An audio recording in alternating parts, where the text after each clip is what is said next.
If you've got bare patches in your beds, but you've nothing to actually put in them, well, fear not, because today we should be looking at 21 different seeds that you could be sowing in the month of August that will give you harvest through autumn, all the way through winter, and even for next spring.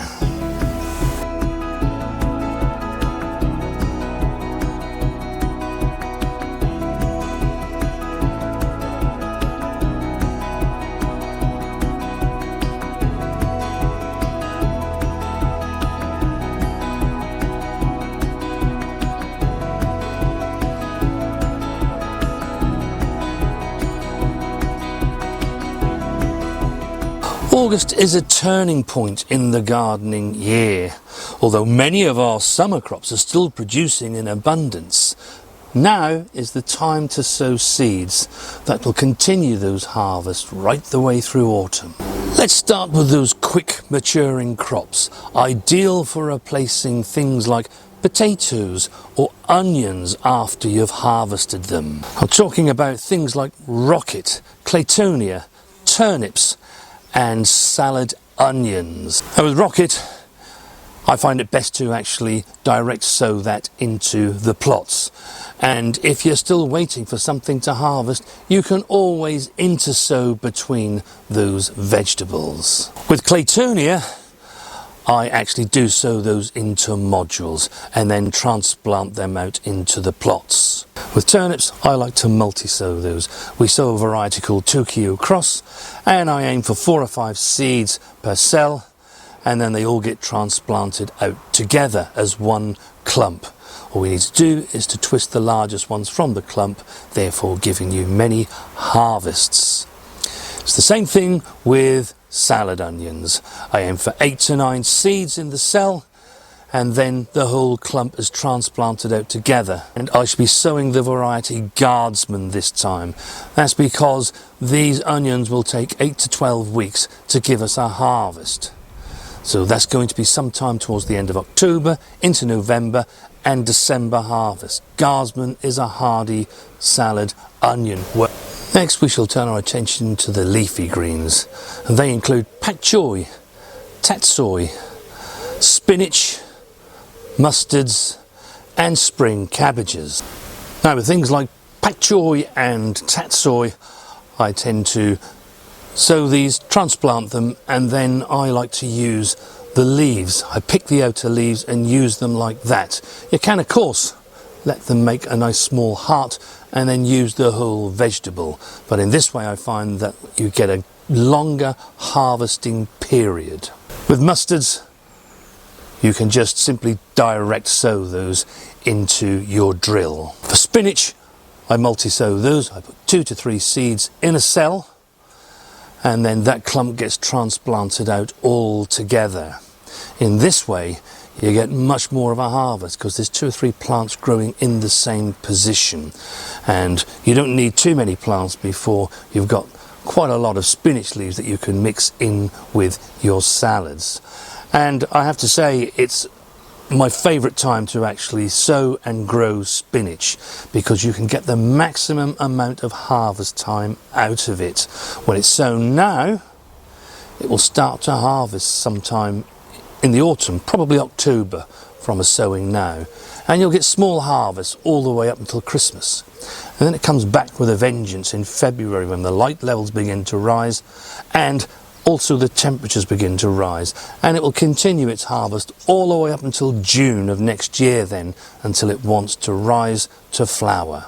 When it comes to spring cabbages, these are great to grow because you get a double header of harvests. Now these are small cabbages that will heart up sometime in April and May. They're really valuable for that because there's not too much to eat at that time of the year that we know as the hungry gap. But if you transplant them at spacings of 12 inches, by the time we get to February and March, you can twist every other plant out and chop those up and use them as spring green, leaving the rest to go on to make their hearts. How amazing is that? Herbs play a very important part in the way that myself and Mrs. W cook our food. They add valuable flavour to the recipes that we cook. And this month you can make some sowings of coriander, dill, chervil and parsley. Now myself and Mrs. W will be sowing these this month. As we get further into autumn and closer to winter, a lot of the things that are in our actual herb garden, they will start to die off. The cold weather will get them. But by sowing these herbs now, and we're going to sow them into containers, we can actually keep them under cover where they won't be affected by the really cold weather when we get the frosts. Therefore, they will last longer. And a little tip here is that when you go to sow parsley, it can be rather erratic in its germination, and it's a good idea to soak that first before you sow it. Of course, what we mustn't forget about is things that we can eat next year. And amongst those things that we can sow are kale, chard, lettuce, salad onions, and overwintering onions. We already have some kale that's in our outdoor plots. That's fine, that will harvest and give us lovely harvests over autumn and winter. But what I do want to do is to sow some now, and then I'm going to put those undercover into our polytunnel. You don't have to have them undercover, but that's just a little experiment that I'm doing. But if you haven't sown any kale yet, you most certainly can do. It's still time to get that into your plots. Chard can still be sown, and you can see here that we already have some chard. We're enjoying that now, and actually that will last. That will keep us going with chard.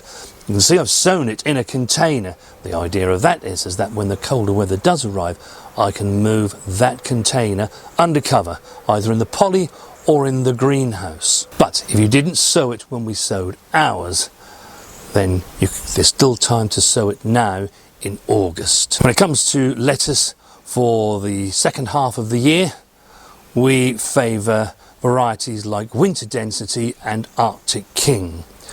Now Winter Density you can be sowing now in August, and that will give you some harvest a bit later on into autumn and through as we go into December, so that you can enjoy some nice salad leaves. Well, when we get to the festive period, when the jolly man comes, Mrs. W. Yeah, it won't be long, will it?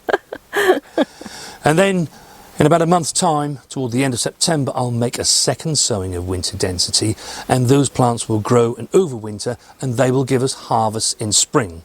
I shall do the same thing with Arctic King, in that will be sown in September, and again, that gives us nice harvests into the new year. Now, we mentioned salad onions in the first section, but when they're sown right at the very end of the month, so the second half of the month, they will then overwinter, and they will give us harvests. For us here in our Zone 9A no dig Norfolk garden, that will be toward the end of March through April and May, and that's really valuable, because sometime around that period, usually for us May, if we haven't eaten them all by then, that's when our stock of main crop onions will have become exhausted. These salad onions can then take over, so that we can continue that lovely allium taste with our recipes. And then at the same time that you sow those, sow overwintering onions. A lot of people, they don't bother to grow them.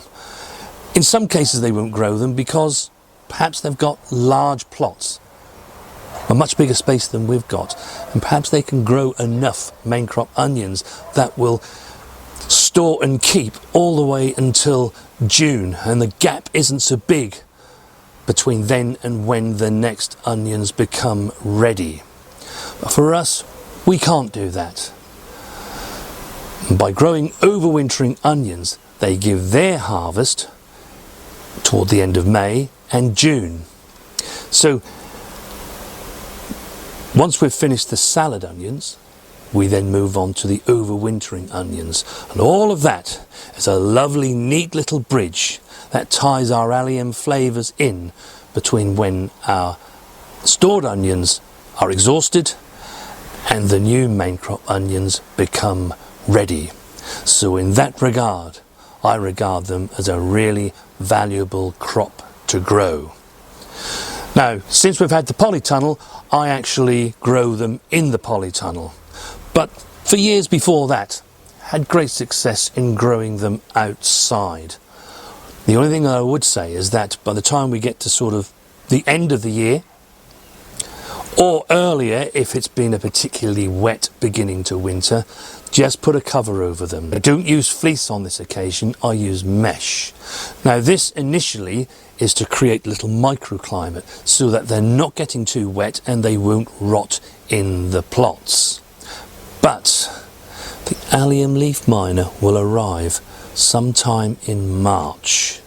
So once they're covered toward the end of December into the new year, keep them covered until May. We don't want the allium leaf miner destroying our harvests. August really is a second spring. Think of it as though you've gone back to April again. And if you sow these seeds now, you will have plenty to harvest to take you through autumn, through winter, and even something for next spring. Do let us know in the comments what you're going to be sowing this month. And also let us know in the comments if maybe you weren't going to do something, but after watching this video, maybe you've become inspired to do so. In that case, do leave us a like. And if you're not yet subscribed to the channel, then don't forget to hit that subscribe button. And don't forget, as I always say, healthy soil equals healthy plants. That gives us bigger harvests. Talking of harvests, we've had an abundance of vegetables out of this garden over the last few weeks. If you haven't yet caught up with that, then watch this video next.